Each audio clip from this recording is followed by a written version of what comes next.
تناسوا أن الله قال لا تغرنكم الحياة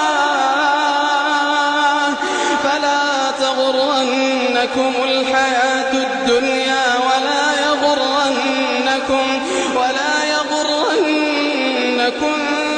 بالله الغرور.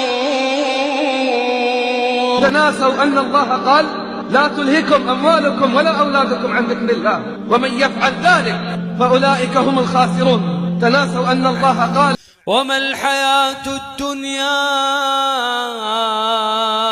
إلا لعب ولهو وللدار الآخرة خير للذين يتقون. ختم الآية بماذا؟ أفلا تعقلون.